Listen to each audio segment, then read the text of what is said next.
오늘 보면 4절에 나를 보내신 이의 일을 우리가를 오늘 말씀의 제목으로 삼습니다. 이 말씀이 저와 여러분의 삶이 되기를 축복합니다. 돌을 들어서 치려고 하는 사람들을 피해서 성전에서 숨어서 빠져나오신 예수님께서 길을 가다가 날 때부터 맹인된 사람을 보셨습니다. 태어나서 한 번도 뭔가를 눈으로 본 적이 없는 사람입니다. 사랑하는 가족도 또 아름다운 자연도 심지어는 자신의 모습도 보지 못한 채 일평생 살아온 그 막막함을 상상도 하기가 어렵습니다. 무슨 일을 할 수도 없고 어디를 가볼 수도 없고, 오늘 본문에 보면 이 사람을 향해 사람들은 앉아서 구걸하던 사람 이렇게 8절에 표현합니다만, 너무나 안타깝고 고달픈 삶이지요. 아무 소망도 없이 그냥 늘 같은 자리에 주저앉아서 그냥 다른 사람들이 주는 은혜에 의존해서 살아갈 수밖에 없는 정말 너무나 무력한 삶입니다. 그런 그를 예수님이 보셨다, 오늘 1절에 이야기합니다. 그가 예수님을 볼 수 없으니 예수님이 그를 보셨습니다. 그가 주님께로 갈 수 없으니 주님이 그에게 오십니다. 그런데 그걸 곁에서 보고 있던 제자들이 그 모습을 보고 이야기합니다. 주님, 이 사람이 이렇게 맹인으로 태어난 것이 누구의 죄 때문입니까? 이 사람의 죄로 인함입니까? 아니면 부모의 죄로 인함입니까? 예수님께 여쭤봅니다. 안타까운 마음에 하는 질문이겠지만 이 사람을 더 고통스럽게 하는 말이고, 어쩌면 아마 그 사람은 일평생 그런 소리를 들으며 살았을지도 모릅니다. 앞을 못 보는 것도 서러운데 그게 우리 부모나 내 죄 때문이라니 억장이 무너집니다. 사람은 다 자기 죄로 인하여 죽는다, 심판받는다는 말씀이 신명기에도 나옵니다만, 부모가 지은 죄로 인해서 왜 자녀가 맹인이 되야겠습니까? 불교나 힌두교에서처럼 무슨 업보라고 하죠. 카르마가 있는 것도 아니고, 또 어떻게 사람이 태어나기도 전에 죄를 짓겠습니까? 엄마 뱃속에서 죄를 짓는다는 말인지. 근데 당시 유대인들은 다 그렇게 생각했습니다. 인간의 죽음과 고난이 결국은 다 인간의 죄로, 타락으로 인한 결과라고 믿었기 때문에 한 개인의 질병과 어떤 고난도 다 죄와 관계가 있다고 믿었습니다.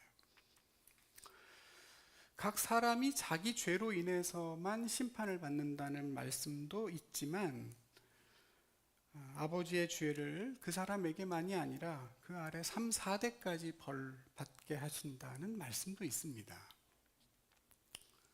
태어나기 전에 엄마 뱃속에서도 죄를 지을 수 있다고도 생각했어요. 에서와 야곱이 리브가의 태 속에서 서로 싸웠다 하는 말씀이 있는 것처럼, 태아가 형성되는 그 순간부터 사람은 악의 영향을 받는다고 여긴 것입니다. 근데 그건 쌍둥이니까 그렇다 치고, 그럼 혼자서는 엄마 뱃속에서 무슨 죄를 지을 수 있을까요? 그리고 설사 짓는다고 하더라도 그게 사람을 나면서부터 맹인으로 만들 만큼 심각한 그런 죄일 것 같지는 않습니다만, 그럼에도 뒤에 가서 보면 이 맹인을 향해서, 그때 눈이 떠진 상태인데도 바리새인들이 여전히 이 사람을 향해 네가 죄 가운데 온전히 태어났다 이렇게 정죄하는 모습을 보게 되죠. 결국 예수님에 대해 증언하는 그를 유대교에서 출교시켜 버리는데요. 제자들도 비슷합니다.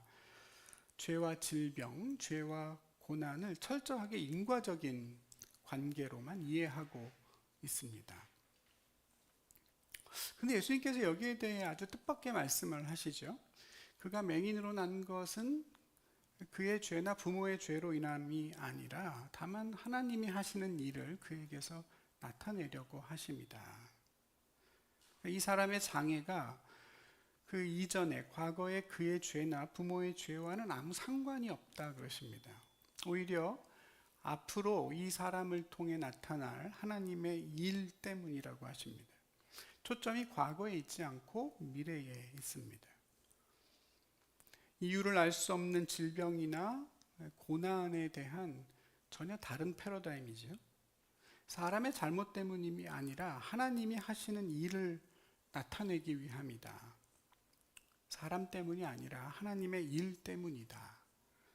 굳이 책임이나 원인이 있다면 그건 사람이 아니라 하나님에게서 찾아야 한다 그러십니다. 물론 사람이 잘못해서 당하게 되는 고난이나 질병도 있습니다. 그렇죠? 술과 담배를 너무 좋아해서 몸이 망가지기도 하고, 또 너무 많이 먹고 움직이지 않아서 생기는 질병이 나만이 아니라 내 자녀들에게까지 영향을 끼치기도 합니다.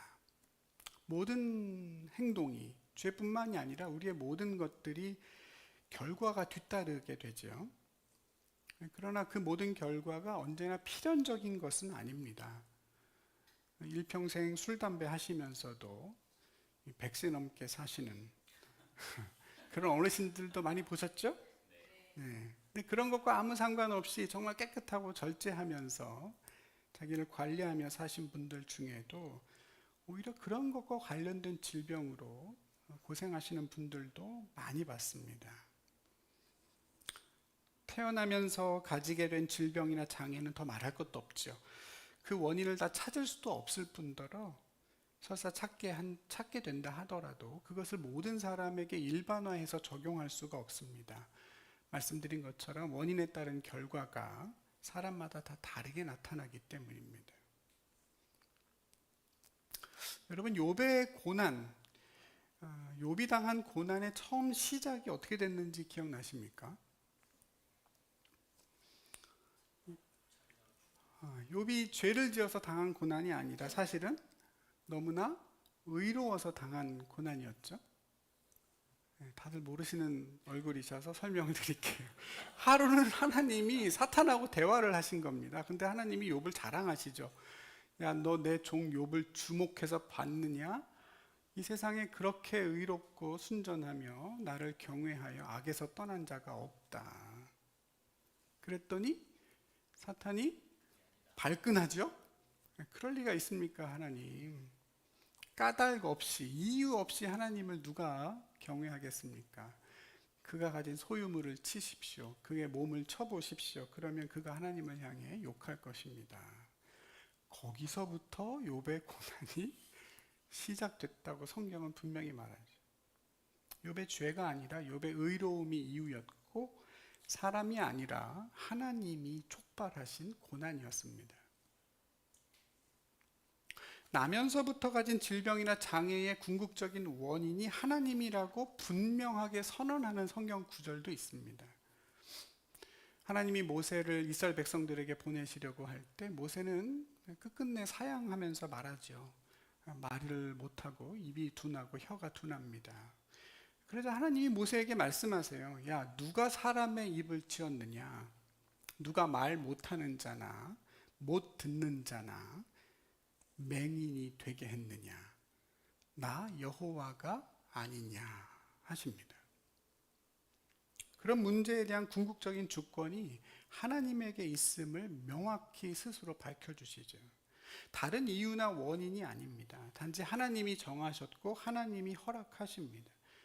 그러니 하나님의 그 뜻을 다 헤아릴 수 없는 인간으로서는 세상에 일어나는 고난이나 재앙의 원인에 대하여 어떻게 해야 되겠습니까?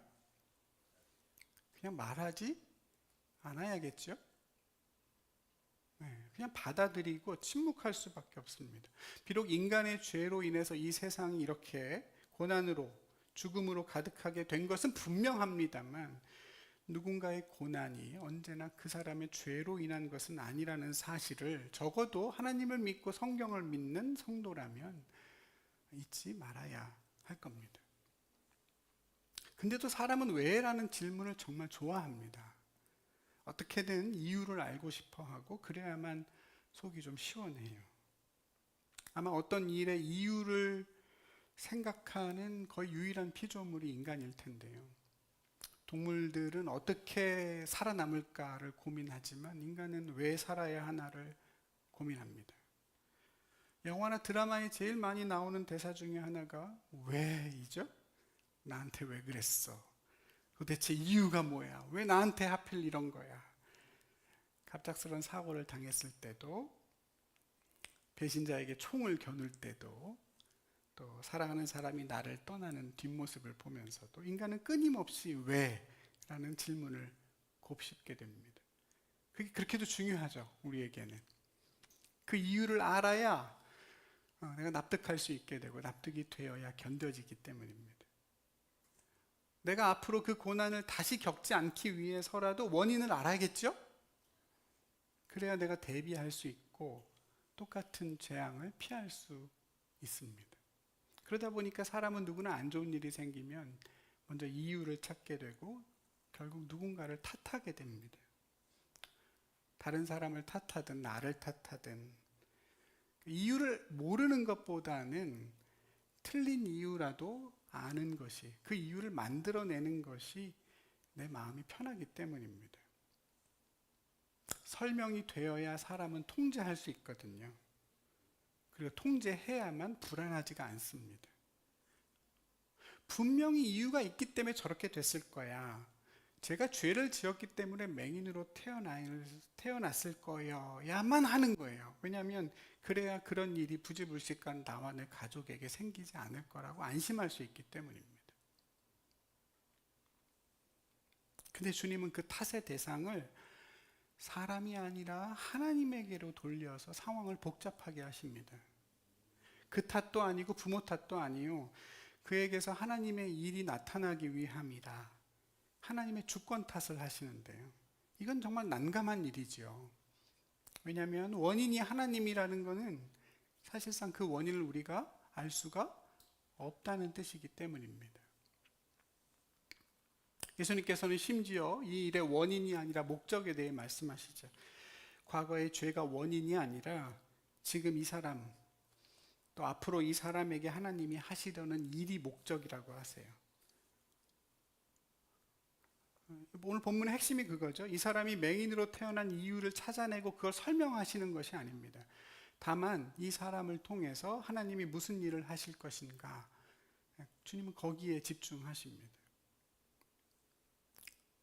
여러분, 하나님이 하시는 일을 그에게서 나타내고자 하심이라, 이 말을 다시 그 장애의 원인으로 오해하시면 안 됩니다.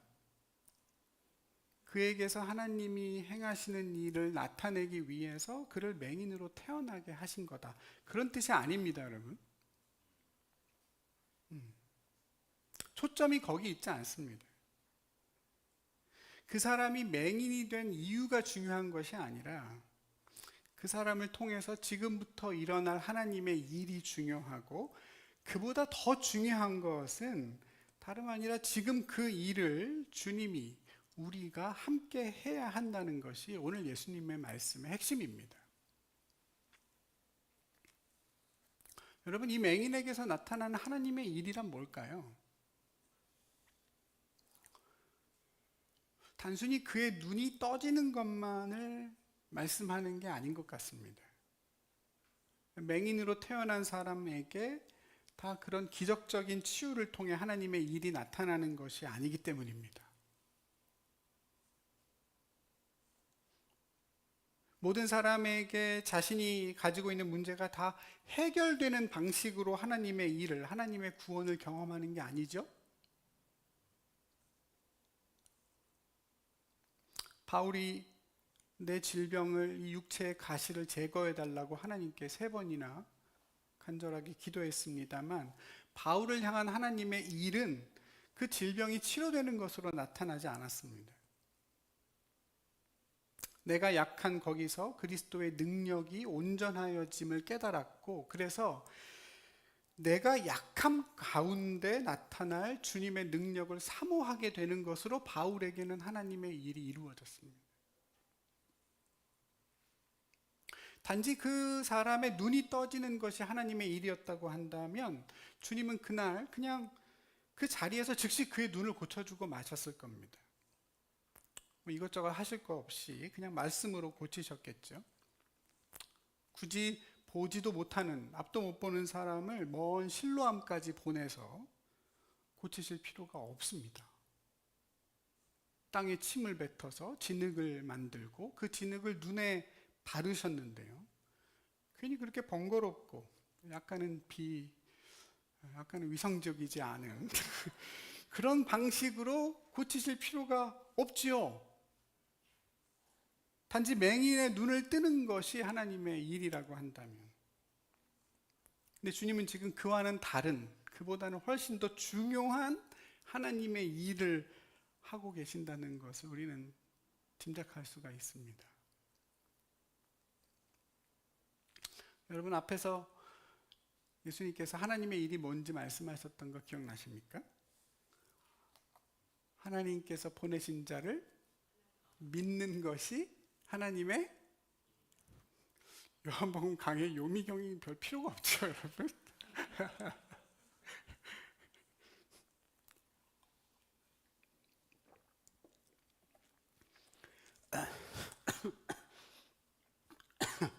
다 아시는데 대답을 잘 안 하셔요, 우리 선배님. 저랑 비슷해가지고. 하나님께서 보내신 자를 믿는 게 하나님의 일이다. 하나님이 보내신 분, 예수님을 믿는 게 하나님의 일입니다. 바로 그 일이 이 맹인에게 이루어지도록 주님은 일하고 계시죠. 나중에 더 다루겠습니다만 사실 오늘 이 맹인이 고침받은 9장의 이 전체 내용, 그 내용은 맹인의 치유 사건은 앞에 조금만 나오고 그 뒤에는 이 맹인이 점점 더 예수님을 신뢰하고 믿어 의지하게 되는 그 신앙이 자라가는 그 모습으로 되어 있습니다. 여러분, 예수님은 그를 실로암으로 보내서 그의 눈을 뜨게 하시고 그가 예수님을 자신을 보낸 분으로 경험하여 믿게 하십니다. 여러분, 실로암이 무슨 뜻이라고요? 군대 다녀오신 분들은 다 실로암 그러면 그냥 이유도 없이 눈물이 나고 막 박수를 치면서 목이 터져라 불렀던 찬송 생각이 납니다만, 실로암은 보냄을 받았다는 뜻이고 결국 하나님에게 보냄을 받아 이 땅에 오신 예수님을 상징하기도 합니다만, 주님은 그가 자신을 보내시는 주님의 말씀에 순종하고 신뢰함으로 낫게 하십니다. 하나님이 보내신 자를 믿는 것이 하나님의 일인데 그 일이 그에게서 이루어지도록 예수님은 그를 보냄받았다라는 뜻의 샘물에게로 보내십니다.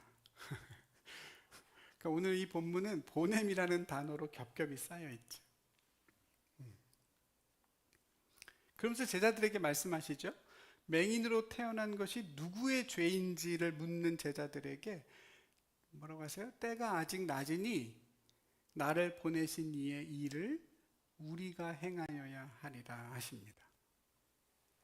한번 따라해 보실까요? 나를 보내신 이의 일을 우리가 행하여야 하리라. 네. 맹인에게서 하나님이 보내신 예수님을 믿는 하나님의 일이 이루어져야 하는데 그 일을 누가 하자고 하신다고요? 네, 우리가. 참 기가 막히죠? 네. 나를 보내신 이의 일을 누가? 우리가. 나가 아니라. 그리고 그 문장에는 반드시 뭐뭐 해야만 한다는 조동사가 들어가 있어요. 영어 번역에는 다 must로 썼어요. 그러니까 우리가 반드시 우리가 그 일을 해야 한다, 그렇게 되어 있습니다. 그러니까 고난의 원인에 대해서 묻는 건 그만 멈추고 그 상황을 통해 하나님이 하실 일이 있는데 그 일을 어떻게 하자? 우리가 함께 해나가자. 예수님 그렇게 말씀하세요. 빛 대신 주님이 이 세상에 계시기 때문에 세상이 아직 대낮인데 그 대낮, 밝음의 시간을 예수님은 뭘로 규정하시냐면 일할 수 있는 시간으로 규정하세요. 여러분 낮에 주로 뭐 하세요? 낮에 주로 뭐 하시죠? 네, 다 일하시죠? 낮에 어디 뭐 가서 뭐 구경하거나 가만히 앉아서 서로 얘기나 하고 있을, 예수님은 그런 시간이 아니라고 하세요. 낮은 일할 때다. 그 기회를 놓치지 말고 나와 함께 하나님의 일을 하자 하십니다. 고난의 이유나 찾고 있고 누구 탓이나 하면서 그 귀한 시간 낭비하지 말고, 일할 수 없는 밤이 금방 오기 때문에 우리가 지금 하나님의 일을 함께 해야 한다 하십니다. 제자들이 무슨 일을 할 수 있을까요, 여러분? 지금 예수님이 실로암 못에 가서 그 사람을 고치게 하시는 이 과정 속에서 제자들이 무슨 일을 하죠? 저는 그게 좀 의아해요. 그걸 그냥 보고 증언하는 것 외에는 뭐가 있을까? 그 맹인의 손을 잡고 실로암까지 함께 가면서 알려주고 인도해 줬을 수 있겠죠? 처음 가봤을 테니까. 또 그가 실로암에 들어갈 수 있도록 안전하게 잘 들어가게 도와주고, 진흙을 씻을 수 있도록 가르쳐 줬을지도 모르겠습니다만, 예수님 오늘 분명히 말씀하세요. 나를 보내신 이의 일을 우리가 행하자. 제자들을 동참시키십니다. 그냥 옆에서 예수님이 하시는 일을 보고만 있어라. 그게 아니라, 구경꾼이 아니라 동역자로 부르세요. 참. 이유를 알 수 없는, 도무지 원인을 알 수 없는 이 세상의 수많은 부조리한 고난과 재난들, 그리고 그 장애와 여러 가지 어려움으로 인해 겪고 있는 고통에 대해서 주님은 예수님을 믿고 있는 성도들이 어떤 모습, 어떤 태도로 살아가야 할지를 분명하게 가르쳐 주시죠. 저와 여러분은 그런 문제들 앞에 그것의 이유나 따지고 있으면서 그게 누구 탓인지를 밝혀내는 데 시간을 썼도록 택함받은 사람들이 아닙니다. 물론 문제를 잘 해결하기 위해서는 원인을 파악해야 되겠습니다만, 거기서 멈추는 게 아니죠. 그 다음 하나님의 일을 하자고 하세요. 고난 속에 있는 자들을 오늘 이 사람을 주님이 보셨던 것처럼 보고 그들에게로 가서 그들 가운데 하나님의 일이 나타날 수 있도록 주님과 함께 일하는 그런 일꾼으로 저와 여러분을 부르고 계심을 여러분 꼭 믿으실 수 있길 바랍니다. 여러분 오늘 이 본문 바로 다음 단락에 가서 보면 예수님이 진흙을 이겨서 이 사람을 고쳐주신 그 날이 안식일이라고 나옵니다. 그 사실을 염두에 두고 본문을 보면 본문이 더 입체적으로 다가와요. 맹인을 고치시기 위해서 진흙을 이기신 그 행위는 당연히 안식일을 범하는 일이고 죄가 되죠. 그리고 이 사람이 저 실로암까지 걸어간 거리, 정확히 얼마나 되는지는 모르겠지만 유대인들은 2000 규빗, 그러니까 한 900m 이상을 안식일에 걸어가면 안 되거든요. 만약 실로암까지의 거리가 그보다 더 멀었다고 한다면 그것 또한 안식일을 범하는 일이 되겠지요. 여러분 왜 주님이 그렇게 고치실까요? 다른 사람들이 예수님이 일하나 안 하나 지켜보고 있는 그날에 왜 굳이 그런 종교적인 논란을 자초하는 방식으로 이 사람에게 일을 하셔서 그를 일하게 하시고 그렇게 그를 고쳐주셨을까요? 당연히 예수님과 제자들이 어떻게 하나님의 일을 해야 하는지, 그 일이 얼마나 시급한 일이며 그 일에 대하여 우리는 어떤 마음으로 담당해야 하는지를 보여주시려고 하셨겠죠? 네. 사실 예수님께서 진흙을 빚어서 눈에 바르시는 이 대목은 흙으로 사람을 빚으신 하나님의 창조 사역을 연상시키기도 하는 것 같습니다. 볼 수 없이 태어난 그 맹인에게 볼 수 있는 눈을 새로 만들어 주시는, 그렇게 하나님의 창조의 사역을 완성하시는 장면처럼도 느껴지지 않습니까?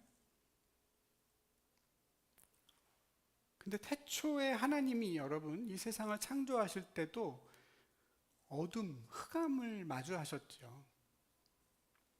창세기에 보면 창조 전에 이미 세상에는 땅도 있고 물도 있고 또 하나 있었던 게 어둠이라고 성경은 말합니다. 땅과 물과 어둠. 지금 실로암에 그대로 다 있죠? 물론 물이 아니라 침입니다만. 근데 여러분 창세기의 말씀을 보면 그 어둠이, 그 땅이, 그 물이 왜 거기 있었는지 설명하나요? 안 하죠. 왜 어둠이라는 것이 그 세상에 있어야 했는지, 왜 그것이 하나님은 그걸 그대로 내버려 두셨는지 성경은 설명하지 않습니다. 다만 하나님이 그 상황에서 뭘 하셨다? 일을 하셨다. 빛을 만들고 그 빛으로 살아갈 생명들을 창조하는 일을 하셨다고만 성경은 말합니다. 하나님의 창조 사역과 오늘 예수님이 행하신 치유의 이 기적 속에는 여러분 하나의 일관되고 너무나 분명한 메시지가 존재합니다. 이 땅에는 우리가 설명할 수 없는 어둠과 재앙과 고난이 항상 현존합니다. 늘 있습니다. 그런데 그 속에서 하나님은 계속 일하고 계신다는 거죠. 예수님은 오늘도 그리고 우리에게 그분의 일을 함께 행하자고 초청하십니다. 태초의 창조는 하나님이 혼자 일하셨지만 예수님을 통해 이루어지는 새로운 창조, 예수님의 그 일은 주님이 우리와 함께 우리가 하자 이렇게 말씀하시죠. 나를 보내신 이의 일을 우리가 해야 한다.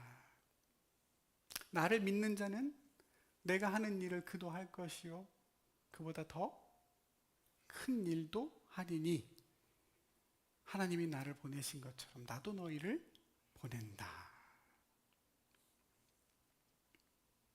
사랑하는 우리 성도 여러분, 저와 여러분이 그 주님의 일에 함께 참여하도록 부름받은 주님의 동역자임을 꼭 믿으시기를 축복합니다. 저는 우리 교회가 그런 일꾼들의 교회가 되기를 소망합니다. 세상에 대해, 고난에 대해, 어떤 세상의 아픔에 대해 그냥 서로 얘기만 많이 나누는 그런 교회가 아니라, 그리고 그런 일이 우리에게는 없기를 바라는 그런 겁 많은 구경꾼들의 교회가 아니라, 단지 우리 교회에 더 많은 성도를 보내주십시오 이렇게 기도하는 교회가 아니라, 하나님 추수할 건 너무나 많은데 일꾼이 부족하니 일꾼을 보내주십시오 기도할 수 있는 그런 착하고 충성된 종들의 공동체가 되기를 소망합니다. 여러분, 실로암으로 보냄받아 가는 그 순종의 발걸음 속에서 이 맹인의 눈이 치유되죠. 치유돼서 가는 게 아니고 그 말씀을 믿고 의지해서 나아갈 때 그의 눈이 고쳐집니다. 아마 저와 여러분의 여러 가지 삶의 문제와 어려움들도 그럴 겁니다. 그렇게 주님께 순종하여 보냄받아 가는 그 삶을 통해서 우리가 답을 알지 못하는 그 문제들에 답을 찾게 될 때가 올 줄로 믿습니다. 여러분, 신앙은 그런 거죠. 답을 모른 채 계속 앞으로 나아가는 법을 배우는 일입니다. 지난 수요일에 요셉의 삶도 그랬죠. 그가 당하는 많은 억울한 일들과 고난에 대해서 하나님은 어떤 이유도 설명도 해석도 해주시지 않았습니다. 다만 요셉은 그럼에도 불구하고 그 답을 찾지 못하는 상황 속에서도 그냥 그 자리에 머물러 있지 않고 끊임없이 자신을 보내는 주님과 동행하면서 계속해서 앞으로 나아가기 위해 애를 썼습니다. 내 꿈이 왜 해석이 안 될까? 거기에 집착하고 왜 나는 자꾸 이해되지 않는 고난 속으로 빨려 들어가는 걸까? 그거 묵상하면서 그렇게 자기 연민에 빠져 있던 삶이 아니었죠. 내 꿈은, 내 해석은 하나님께 맡기고 하나님이 지금 나에게 맡겨주신 일들에 정말 정직하고 성실하게 행했습니다. 노예로 있을 때도, 감옥의 죄수였을 때도, 애굽의 총리가 됐을 때도 그는 늘 그렇게 성실하고 정직했죠. 물론 매번 다 손해보는 장사였죠. 남 좋은 일만 시켜주는 것 같고, 가면 갈수록 요셉의 상황은 더 어려워졌습니다. 지난 수요일에도 말씀드린 것처럼 그게 다 요셉의 삶을 완성하는 하나님의 거룩한 퍼즐이 됐습니다.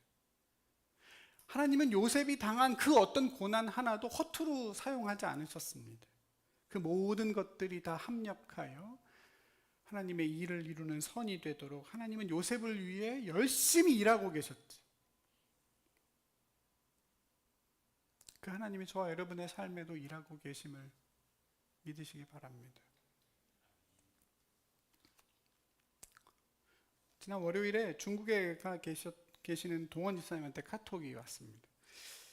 교회가 예배당 이전 이런 여러 가지 일들로 너무 막 정신이 없고 힘든데 자기가 하필 멀리 떨어져 있게 돼서 이게 과연 무슨 뜻일까 고민도 참 된다고 하면서, 근데 우리가 헤아릴 수 없는 하나님의 뜻과 계획이 분명히 계실 거다 이렇게 믿는다고 그랬습니다.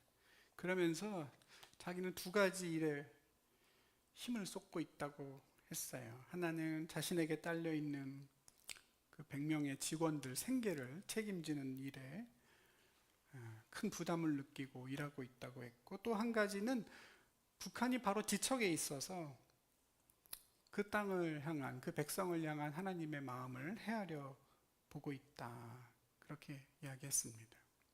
그러면서 한 찬양의 링크를 이제 저한테 보내주셨어요.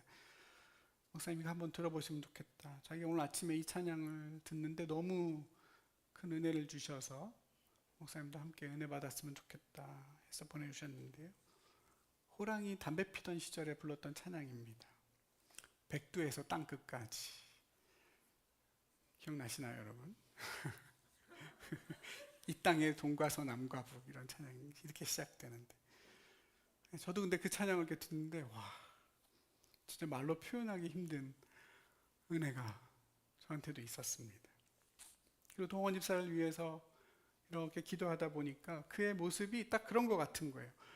왜 이렇게 중요한 시기에 떨어져 있게 하셨는지 그 의미는 해석이 안 되지만, 그런 이유는 알 수가 없지만, 그런 건 다 그냥 하나님께 맡겨버리고 지금 하나님이 나에게 주신 내 직원들을 잘 섬기고, 또 하나님이 보게 하시는 그 땅을 향한 하나님의 마음을 내가 헤아려 보고 있다는 그 말이 저는 오늘 이 본문의 말씀과 연결되면서 저한테 참 도전이 되고 또 은혜가 됐습니다. 예수를 믿고 산다는 것은 안 보였던 게 보이는 거죠, 여러분. 성전을 숨어서 빠져나가시는 예수님의 눈에 날 때부터 맹인이 된 사람이 보여서 멈추신단 말이죠. 자기를 돌로 치려고 하는 사람들을 피해 도망가시던 주님이, 급히 빠져나가시는 주님이 그 맹인을 보십니다. 그런 눈이 떠지는 것이 사실은 진짜 하나님의 일이고 그게 정말로 보는 것이죠. 세상 사람들이 다 보는 대로 보고 그들이 못 보는 건 나도 못 보고 사는 그거, 예수님 보고 있는 것에 우리는 하나도 보지 못하는 그런 삶은 그게 바로 정말 맹인이고 소경인 것이죠. 내 코가 석자이고 지금 내 삶이 얼마나 바쁜데 하나님 누굴 바라보고 누굴 위해 하나님의 일을 하라는 겁니까? 그런 마음이 솔직히 들 때도 있습니다. 근데 여러분, 예수님 그렇게 말씀하시죠? 일할 시간이 그리 많지 않습니다. 때가 아직 낮음에 나를 보내신 이의 일을 우리가 해야 하리라. 밤이 오리니 그때는 아무도 일할 수가 없다. 늘 일할 기회가 있고 일할 환경이 되는 게 아닙니다. 일하고 싶어도 일할 수 없는 인생의 밤이, 사명의 밤이, 신앙의 밤이 여러분 죄송하지만 저와 여러분에게 금방 찾아옵니다. 세월을 아끼라 때가 악하다, 바울이 그랬습니다. 시간 아껴서 열심히 살아라 그런 뜻이 아닙니다. 아껴라 하는 말은 절약하다는 뜻이 아니라 구원하다라는 뜻입니다. 영어로는 다 redeem이라고 번역했어요. 값을 주고 그를 건져내오다, 구원해내다, 되찾아오다, 이런 뜻입니다. 악한 세상에 빼앗겨버린 하나님의 시간을 되찾아오라는 것입니다. 세상이 악할수록, 어둠이 짙어질수록 일할 수 있는 시간이 너무 그 짧은 그때를 놓치지 말고 그 순간을 붙잡아 하나님의 일을 감당하라는 것입니다.